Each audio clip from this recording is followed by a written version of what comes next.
Welcome to the Vandy Sports Podcast. I'm your host, Chris Lee. Our guest today, Seabass of WNWS of Jackson, Tennessee. Today's episode presented by Wellspire, Nashville's Learning and Development Center. Wellspire offers personal and professional development opportunities in a beautiful facility in the Gulch neighborhood. Stop by for an event with world-renowned speakers or host an off-site event that will wow your team or your clients. We also thank our co-presenting sponsor, the Well Coffee House, which turns coffee into water and has a mission to bring clean water to the world.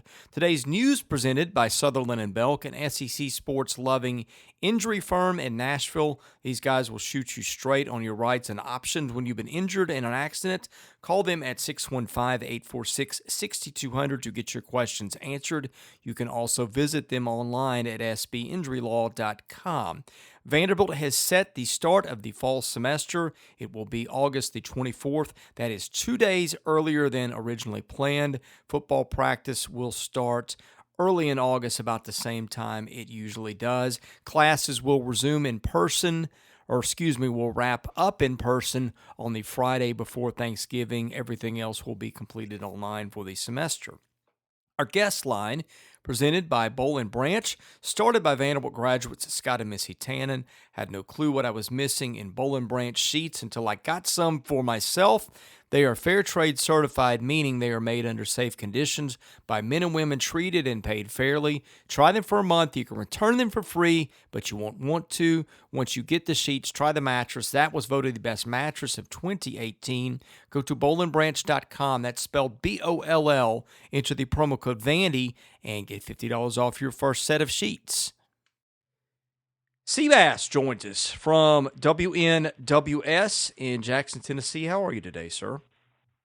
Man, pimping and shrimping, doing my thing. Brother, how in the world are you doing in the 615?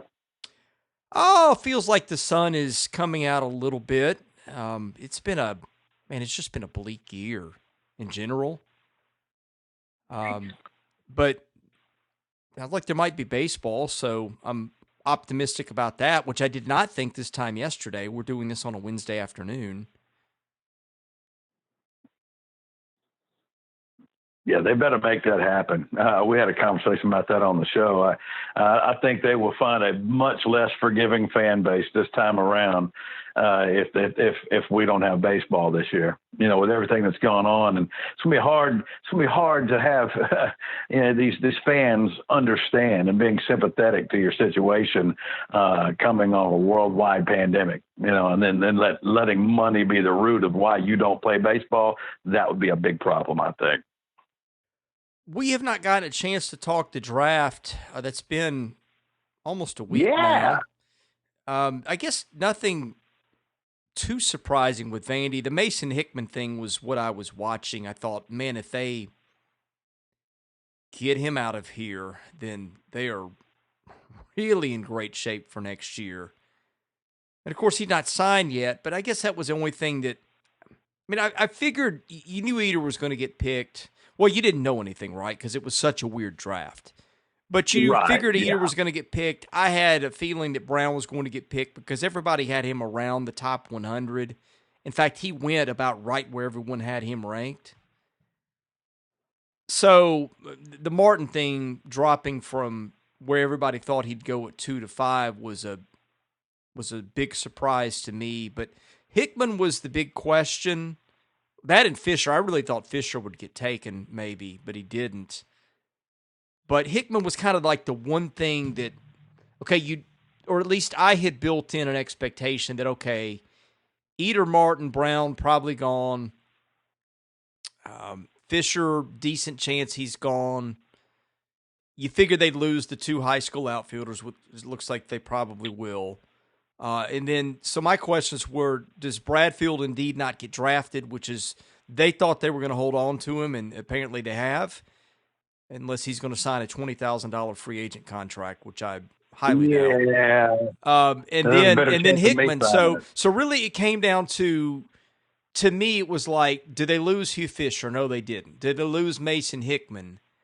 I would guess they have. And then do they lose Bradfield? No, that they didn't. Now, I think I would still take Hickman.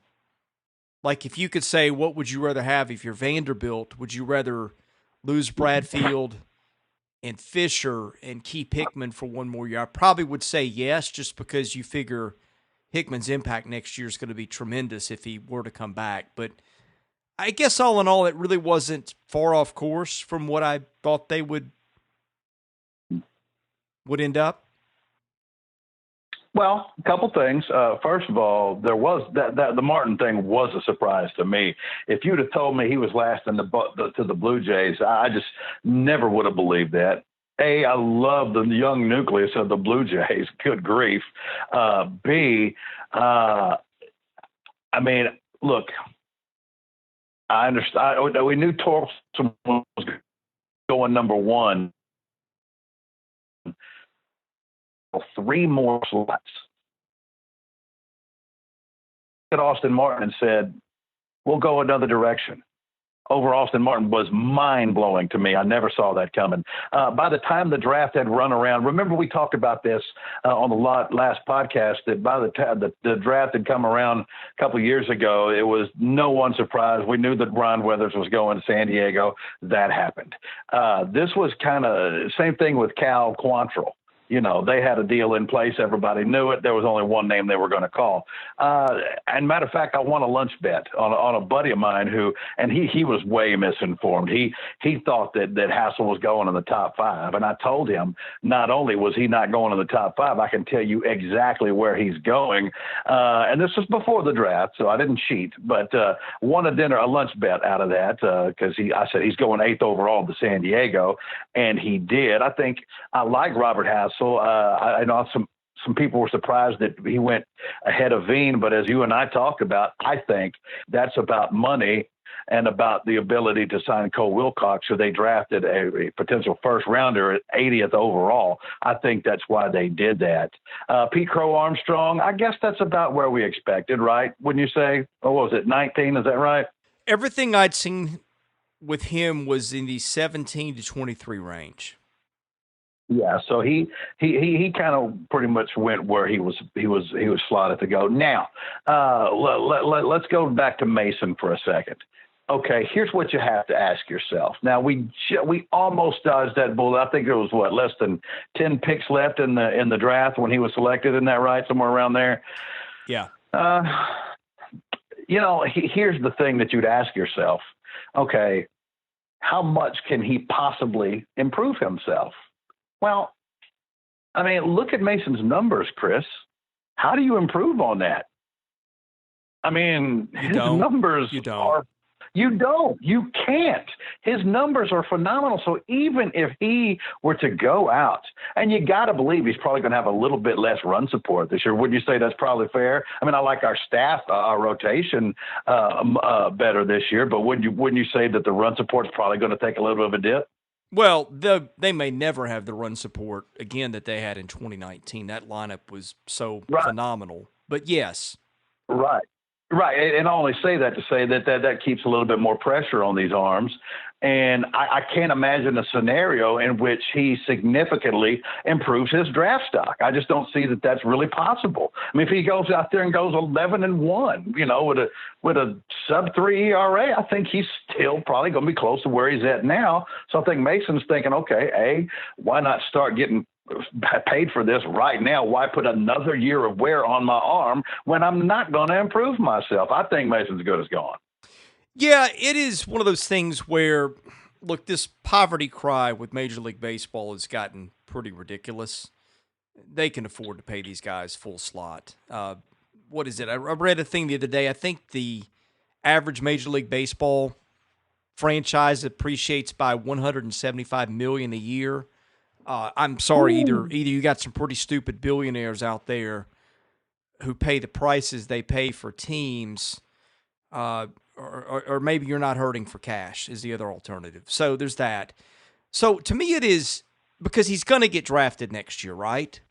And he's got another year of leverage. So let's say the Indians decide to lowball him and give him, $120,000 or something, when the slot for his pick, I want to say, is around 340. Let me look that up as we're sitting here. It's 340, 400. So let's say that the Indians decide to lowball him, and I'm going to look up and see in a minute if they sign anybody else. I've got that right here. They have not signed their number 4, who is Milan Torrentino. They have, and I'm just checking with their regular slot. They've not signed Petey Halpin, who's a high school outfielder in round 3. Love that name. Yeah, and then let's see, who was, I'm looking around 2. That's where they had all the sandwich picks. I don't think they had one. Okay, Logan Allen out of FIU, they've not signed. And then their first round pick was Carson Tucker, who's another high school kid. They've not signed him. I think they might have had one more pick in there somewhere. But in any case, we don't know what their bonus situation is yet because I don't think they've signed anybody. But point I'm making is, let's say that the Indians lowball him. Right. He can come back and get money next year. So it's a case of, would I rather come back and get a year closer to my degree and play for a national title contender, which they will be. I think Aaron Fitz said, I saw this in a tweet, that preseason number 1 next year will be either Florida or Vanderbilt. I'm guessing it's Florida, but who knows? So point is, you're contending for a national title team if you come back. So if you're going to get money now and it's not substantially less than you're going to get later, or not substantially more than you would get later, you got to weigh that year of coming back to college and maybe having a chance to go back to back, or riding a bus and playing minor league ball. So to me, he's a little bit in the driver's seat here.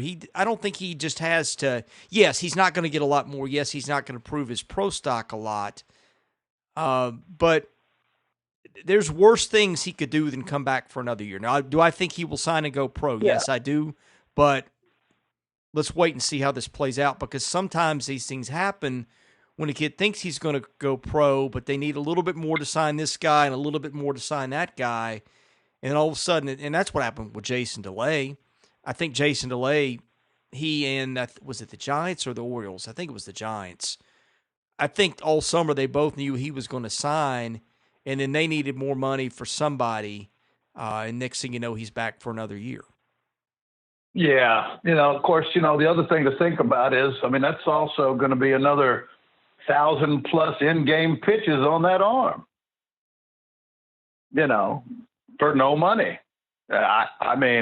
You've already won a national championship. So look, it's not my call, but if I'm in his slot, unless the Indians just totally just give me a ridiculous number that's an insult, I'm gone. Well, I'll add one more thing without getting too detailed. The Hickmans are not poor.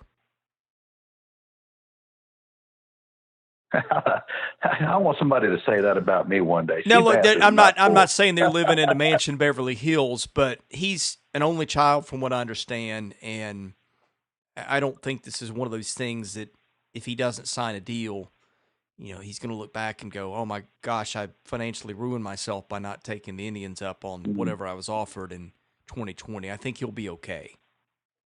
Or I can finally buy mom a house or something like that, that type of deal. I got you. Okay, I got you. I did not know that.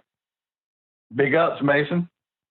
Yeah, the Martin But again, thing, he had a great career. Oh, man, he was – that season last year, he had an ERA right around 2. I can't remember if it was a little bit above or a little bit below. I think it was a tick below. But, yeah, he was just phenomenal. And the thing about him is he was so consistent. He only had one outing that was semi-mediocre. Yeah, he's been fantastic. I just think that look, my evaluation is he has nothing left to prove. Scouts know who he is. I think they have a pretty decent idea of what they think, his floor and ceiling is. And it's great to be in a position where you can, one way or the other, financially doesn't really affect you whether you do or you don't come back. But if I'm thinking about the longevity of the arm, why tax my arm with another 1,000+ pitches? Yeah, and I could see that too. That's why I think he's in a good position. I think if he gets offered a slot, if I'm him, I'd probably go at that point. But Who knows? I think that's what he'll wind up doing. But again, not a lot of Now, these have what were you? popped with signing yet. That's So, true. That's true. What were you going to say about Martin? well, I'm still in shock over that one. I think that Baltimore's really going to regret that because Hesse Kjerstad is a really good player, right? The power tool, Sure. the scouts love. He was kind of seen as on the rise, but I don't want to say there's no comparison between Kjerstad and Martin, but I just don't think it's even close as a player. I don't think that's the reason why Kjerstad win it too. I think it's signability and what you can do other places. But I would never make that trade off when you can get a player like Austin Martin, who I think has got a chance to be a all-star for many years to come. I think he's one of the best non-pitching Vanderbilt players that I've ever seen. Wildly talented, and we say Baltimore's going to regret it, but Chris, they are the only one that did it. I mean, Kansas City did too. I mean, that should have been those next two teams should have been like, holy crap, they didn't take him.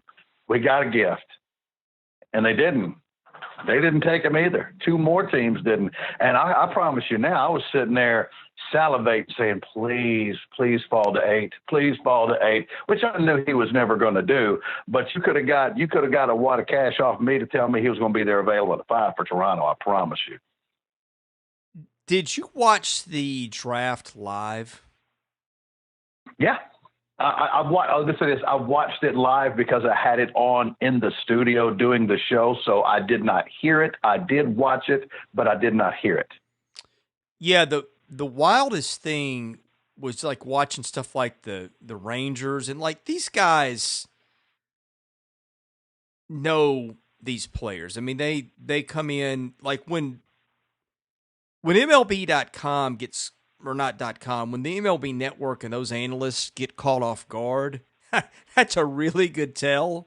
Because, I mean, these guys probably know 300, 400, 500 players, and if they are a little sketchy on stuff, they can, text a scouting buddy off camera during a commercial break and come back with more info. But, like, when the Rangers took Evan Carter out of Elizabethton in Tennessee, like, he was nowhere near anybody's top 500. And by the way, he signed, I don't know if it was slot, but stuff like that where, like, a guy that's not in anybody's top 500 going in the top 50, that was just really wild to see. And you got to ask yourself, I mean, what did my scouts see that absolutely no one else saw? Now, I say it when it comes to recruiting. I'll say it when it comes to scouting.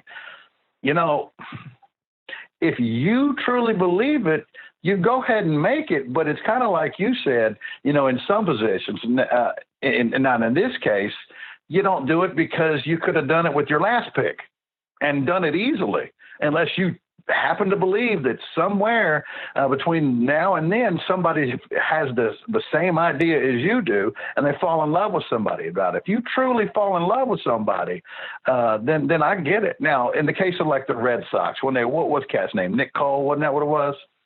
That's not the name. It's Nick. It's Nick somebody.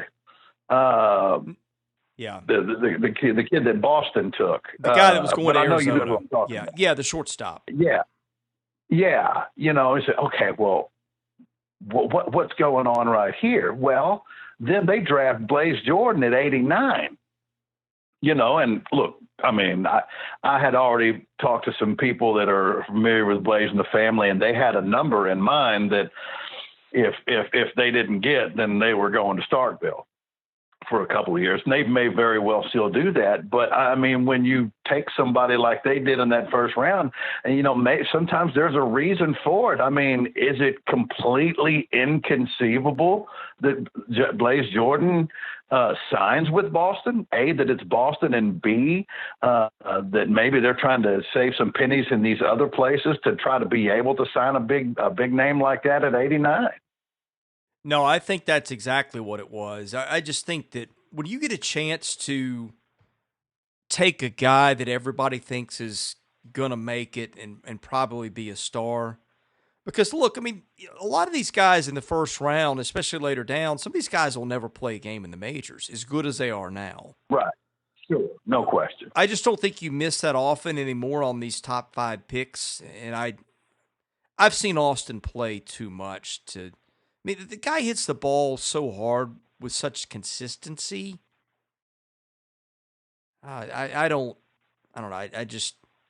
I think that Baltimore will very much end up regretting doing that. Well, they've got plenty to regret. I mean, they're already up against it. But I'm right because I talk about it. You and I talk about it. With Atlee Rushman and Austin Martin in back-to-back years, how awesome that would have been. A nice little nucleus there, and not that their pick is a bad one. It's just I don't think they maximize. Look, when you have to pick that high, Chris. Now, we can talk about all the other stuff, and that's fine. But the one thing that the Stros did, they hit on their draft picks. When they were stinking the joint up and they were picking so high, they kept hitting on these guys. You look at their talent. Look at all that homegrown talent that they've got on that roster that they didn't have to go get, that it's their talent. You hit on that, and that's why I think when you've got a sure thing or something as close as possibly can get to it, I thought Austin Martin was easy. And to be honest with you, Chris, Austin Martin would have been my pick if I was Detroit. If I was Detroit, Austin Martin would have been my pick. You're in the minority there, but you're not alone. I don't care. I don't care.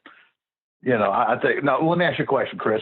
Where do you envision Torkelson playing position-wise? Well, they drafted him as a third baseman. Yeah, but do you think that's where he's going to end up? No. Neither do I. And you got a guy like Austin who, no, he doesn't have the power of Torkelson, but what's Austin, a 400 hitter? Is that what he was? Somewhere around there? 390 something a year ago.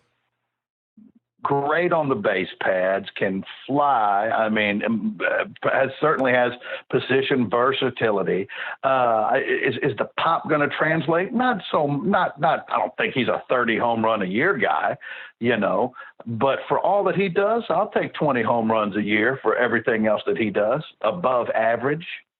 Power hitters are great and they're wonderful and that's all well and good, but they can't affect the game in as many levels as someone like an Austin Martin can. I believe that with everything I got, which is why it would have been an easy pick for me to take Martin over Torkelson. By the way, the Orioles signed, and I don't know when they did this, signed Kobe Mayo, their third-round pick out of Stoneman Douglas High School for $1,750,000, which is about $1.2 million over slot. So that tells you what they were doing. They were finding money. That's why they took Kierstad. So yeah, and I get it, but to me, if you got somebody like Austin Martin, you just don't pass on it. Yeah. You just don't pass on it. Yeah, you will get no argument from me. I think that he may be the best hitter that's ever played there. Man, what a statement that is. And I think that's probably right. But just think about what's involved in a statement like that. What kind of punch that packs with the players that have come through there under Tim Corbin. I mean, and to say that he's with, and by the way, I agree with that statement. So, we'll see. But anyway, look, it worked out. He ended up top 5, and he's going to go have a great career with Toronto. And they're going to be, about 2-3 years, man, they'll easily be one of the top hitting teams in the league. I'm trying to. Will be for them. The question for them for Toronto will be, can they collect enough arms to do something? I'm trying to think what Austin Martin's end-of-year stat line would have looked like had he played a full season. And I mean, average on-base slugging and home runs for good measure. And I'm trying to play that in my mind. What do you think if he plays this year and it goes all? By the way, they would have been playing in the College World Series right now had they made it. What do you think that looks like end of the year? The whole stat line? Yeah. We're going to start with average. I'm going to say Austin hits 385. What do you say? Over or under? I might go a little under just because, man, you've got to catch some breaks to do it. But I mean, I think that's really close to a push.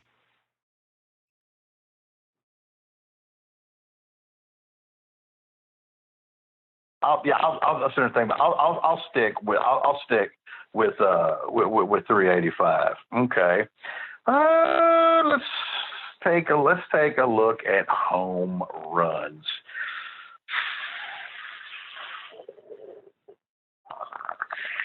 How about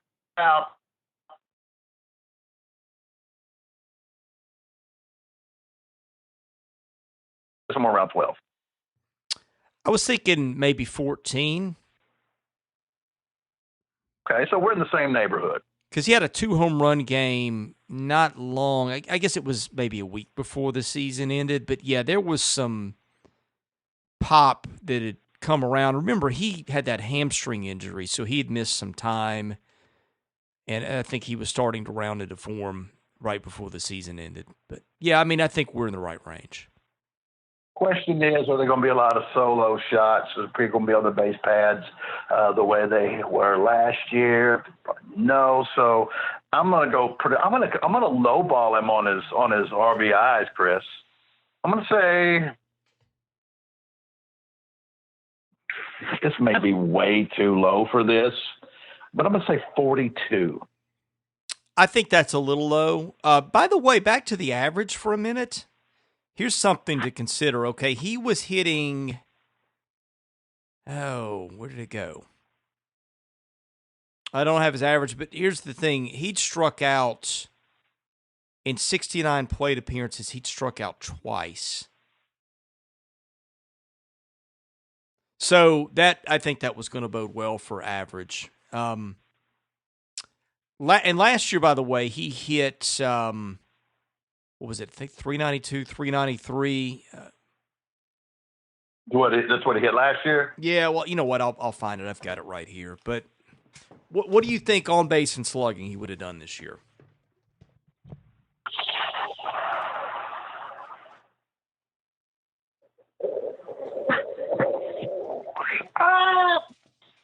Is it 475? I think I would have gone over. Okay. By the way, last year, significantly over? He hit 10 home runs last year. I'd forgotten he'd hit that many. I thought it was more like 7 or 8. He was. How many home runs did he have last year? Yeah, 10. 10? Okay. He hit 392 with a 486 on base and a 604 slugging. So I'm thinking 14 might be underselling it. Of course, it would have depended on how far they got, right? Right. And my guess is they were going to end up in Omaha with just the pitching they had and the fact that their hitting was going to get better. I don't think it would always been pretty, but I think they were going to get better. I think he might have ended up with over a 500 on base, maybe 510 or so. Okay, I mean, yeah. I mean, I'm not going to argue with that. And probably slugged 650. I mean, that's a Golden Spikes award right there. Yeah, I think so. I think he's that caliber player. So, yeah, I think we're pretty close in the same neighborhood about what the expectations were numbers-wise. You know, I mean, would you say 10 home runs last year? And what did he bat? 392. 10 and 392. I said 10 and 385, something, or 12 and 385. Yeah, that's probably right. Somewhere in that neighborhood. The dude's a phenomenal player. There's no doubt. You ready to go to the mailbag? Hang on. Let me think about this. Okay. Yeah. Okay, today's mailbag is sponsored by Vanderbilt Fan and independent insurance agent Josh Minton of Brentwood. Do you need home, auto, motorcycle, renters, landlord, life, or commercial insurance? Josh is the guy to contact. Call him at 615-933-1979. Email him at josh@hqinsurance.com. Follow him on Facebook at JD Minton HQ. He's my insurance agent. Give him a try. I think you'll be pleased. 3 questions from 5-Star Door. This one, the first being, what are your thoughts on the current 2021 recruits next fall? What was he asking? The class right now that's committed so far? Yeah, the guys that are still in high school Okay. a year to go. Yeah. Okay. It's all right. It's I'll say this. I like the big offensive lineman, the Jake, what's his face, Ketchick, I think it is, or something like that. I went back and was watching him. He's pretty nasty. He's a physical dude, man. He's about 315, 320, and he's already pretty physical, man. I think that's what this offensive line needs. They need some toughness, man. They need some nasty about them. Chris, they looks to have a little bit of that. I'm okay with. You remember what was the name of the young man who, and it ended up not working out, and he ended up leaving. But he played early. Remember Logan Stewart? Yeah, Logan was a good ball player. He's a good football player, and he's a little nasty about him. We need more of that, and maybe, hopefully, Ross Amando is he's the one out there looking for those cats, and hopefully we can find some of that. So I like him. I like, of course, how do you not like a top 10 prospect from Louisiana, Chris? But just not beyond the ranking, the Beck cat is just a phenomenal football player. There's no doubt. Tyrion Surgic is the type of defensive tackle that we've needed, and he's an upgrade for us. There's no question about that. So there's a couple of bright spots. It's not overwhelming by any stretch of the imagination, and it's par for an SEC school, but it's not a terrible class, and they still have a chance to add on to that clearly and do better. But I think it's sitting somewhere like 65th or something like that in the country, which is not what we need. We need to be inside the top 50, really inside the top 40 to be competitive, I think, on an annual basis. But it's all right. It's got some nice pieces to it, no doubt. And I told you, you and I disagree on this, but I'm telling you right now, I like Ezra McAllister, and I think he's going to be a lot of fun to watch. I believe that. Yeah, this is usually about the time where they start piling up recruits in the class. Yeah, although this is a weird year, but this is like the last few years. Right at the end of June is when they, all of a sudden you look up and they go from 0 to 11 in like 3 weeks. That's an exaggeration, but you know what I mean. Yeah, I know exactly what you mean, and they're in on some decent players. I don't really see them in on a bunch of superstar studs. That everybody's going to be following the recruitment of said player. I don't see a lot of those this year. And I honestly, how I feel about it. I'm disgusted at our inability to attract anything in state these days. We're almost 2 full cycles in, and we've got a long snapper. And that's it from this state. I mentioned some shots and well, you won 3 games. I don't give a damn. I don't care if you win no games. You need to be able to attract. You tell me there's no Division I players in this state, and don't give me this. I get so tired of hearing this. Kids want to go away from home and see the world. Yeah, just stop that. Because while, yes, that is true, all these schools that are just like us, look at their right. You'll tell me they don't have any at Northwestern or nobody from North Carolina and Duke because everybody wants to go away from home. Get out of here with that. I'm not having that. It's about the product. It's about winning and losing. But we don't win, so nobody wants to be here. But I'm trying to figure out why we can't even get some of these young cats in this state excited about it, trying to cultivate it and say, because think about it like this. Even before they really started winning, we've had years in the past where we were still able to go out. Look, having a little success inside of the state, and we weren't winning, but he was still having success inside the state. And now we're almost 2 cycles in, and we've got a long snapper, and that is it. And that's not anything against him because you got to have one, and we're glad to have him. But no Division I players want to play in the state. They just lost a young man over in East Tennessee that committed to Virginia today. I mean, they're striking out left and right in this state, and nobody wants to play here inside this state. And it's just stunning to me that you can't find anyone to live in Nashville, get a world-class education, and play in the Southeastern Conference, and nobody's taking it. How is that even possible? Next one, who has a chance to make an early impact? I think he means among the players that were just discussed in the 2021 class. Oh, I think Beck. Because I think he looks physically ready to play. And again, Surgic again is another name. And by the way, there's another young man that's not committed, but I know they're after able to do very well is attract younger brothers, right? He's had a very solid track, even when you think he's not going to do it. He ends up winning in those battles. Who love to see them bring him on campus and get him in the fold. He's a big, very impressive looking young man. But as far as early impact, I would say Beck and Surgic, because Surgic, his body, he's got one of those bodies I wouldn't try to reshape it. I like the way it is right now. I see him in the interior of the defensive line, kind of like a bowling ball with knives on it, just shredding folks. Of course he'll get stronger. We understand all that, but I think he and Beck both could probably come in and have a pretty nice impact, because I think some of the same things are going to happen this year, like with some of our young receivers. Now some people may disagree with me on that, but I think one or maybe more of our young receivers have a chance to, because think about it like this, Chris, no matter who the quarterback is, whether it's Ken Seals or Mike Wright or Danny Clark or was it the young man's name, Masoli? Is that right, Chris? Am I saying it right? I may be saying it wrong. Whoever it is, they don't really have rapport with anybody yet. This is an opportunity to really build up. So if these freshmen can come in and build a rapport early with these quarterbacks, maybe they've got a shot to do something early on. I think it's wide open as far as that goes, and I would not be surprised in the next two classes to see young wide receivers come in and have an impact.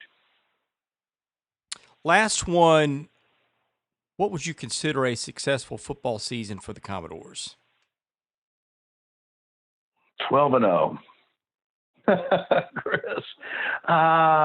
Boy, a successful season. Man. I think a success. Look, I think a success. Here's what a successful season is. A successful season this year would be a team who goes out there who, I think they have to win at least a conference game. I don't think they're going 4-0 in the non-conference. A couple of those games, or three of them really, are very questionable to win. But let's just say they go 3-1. I think they need to win a conference game. I don't know who it'll be. I don't care who it is. I think this team needs to win 4 games at least. I think this team needs to have a clear definition of who the quarterback of the future is. And by the time the end of the season rolls around, you start getting real excited about the next 2 or 3 years.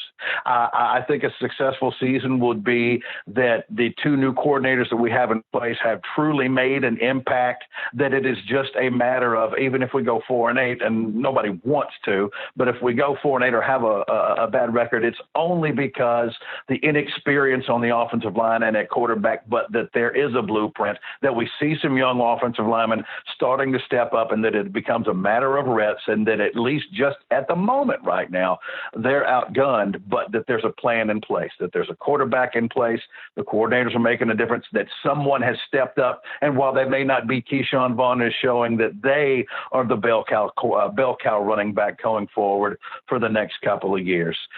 Things like that. that we establish a solid offense, our defensive line, that the secondary makes strides, because from a talent standpoint, they have some, somebody to get consistent pressure on the quarterback, things like that. I don't have to have a bowl game this year. I fully do not expect one.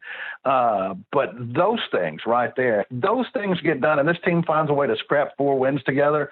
I mean, I'm not going to love going 4-8, but if they answer some of those questions, I could chalk that up as successful.